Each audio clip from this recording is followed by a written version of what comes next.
Hi friends, இந்த video வந்து நம்ம என்ன பார்க்க போகிறோம் அப்படின்னு கேட்டிங்கன்னா, ஸோ இப்போ வந்து நம்ம கோட் திரைப்படம் ரிலீஸ் ஆகி கிட்டத்தட்ட 6 நாட்கள் முடிந்திருக்குங்க.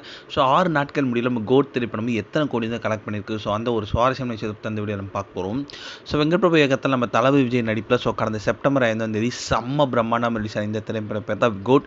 ஸோ இந்த திரைப்படம் வந்து தமிழகத்தையும் தாண்டி வந்து ரசிகர்களை வந்து ரொம்பவே ஈர்த்த திரைப்படம் நம்மளோட கோட் திரைப்படம். ஸோ ஏஜிஎஸ் நிறுவனம் தான் இந்த திரைப்படத்தை தயாரிச்சிருந்தாங்க. யுவன் சங்கர் தான் இந்த திரைப்படத்தோட மியூசிக் பண்ணியிருந்தாங்க. ஸோ இந்த ஏஜிஎஸ் நிறுவனம் வந்து 400 கோடி பட்ஜெட்டில் வந்து இந்த திரைப்படத்தை போட்டிருந்தாங்க. ஸோ அதில் வந்து நம்ம தளபதி விஜய்க்கு மட்டுமே 200 கோடி சம்பளம் அப்படின்னு சொல்கிறாங்க.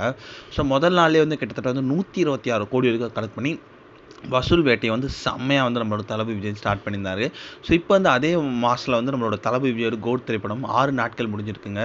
ஸோ அதாவது நம்மளோட யுவன் சங்கர் தான் இசையமைச்சதற்கு வந்து ரசிகர்களுக்கு ரொம்பவே பிடித்திருக்கு அப்படின்னாங்க. ஏன்னா வந்து 4 சிங்கிளையும் வந்து ரசிகர்கள் கொஞ்சம் கலவையான விமர்சனத்தை தான் கொடுத்துருந்தாங்க. ஆனால் வந்து பேக்ரவுண்ட் மியூசிக் வந்து கோட் திரைப்படத்தில் வேறு லெவல் யுவன் சங்கர் ராஜா செம்மையாக பண்ணியிருக்காங்க அப்படின்னு தான் சொல்லியிருந்தாங்க. இன்னும் வந்து நம்ம கோட் திரைப்படத்தை நம்ம தளபதி விஜயை தாண்டி வந்து நம்மளோட பிரபுதேவா, பிரசாந்த், ஸ்னேகா, லைலா இந்த மாதிரி வந்து ஒரு பெரிய நட்சத்திரங்கள் பட்டாளமே வந்து இந்த திரைப்படத்தில் நடிச்சிருந்தாங்க. ஸோ இந்த திரைப்படத்துக்கு வந்து ரசிகர்கள் பாதி பேர் கலைவாணி விமர்சனத்தை சொன்னாலுமே வந்து கலெக்ஷனில் வந்து நம்மளோட கோட் திரைப்படம் வந்து செம்மையான ஒரு வசூல் தான் பெற்றுட்ருக்குங்க. ஸோ இன்னும் பார்த்தா வந்து நம்ம கோட் திரைப்படம் வந்து கிட்டத்தட்ட 6 நாட்கள் முடியல உலக அளவில் வந்து கிட்டத்தட்ட 315 கோடி இருக்க கலெக்ட் பண்ணியிருக்குங்க. ஸோ இது வந்து ரசிகர்களுக்கு செம்ம பெரிய ஒரு ட்ரீட் அப்படின்னு கண்டிப்பாக சொல்லியானும். ஸோ இன்னிலே வந்து எவ்வளோ சீக்கிரம் வந்து 1000 கோடி கிட்ட நெருங்கும் அப்படின்ட்டு ரசிகர்கள் செம்ம அவளாக காத்துக்கிட்டு இருக்காங்க.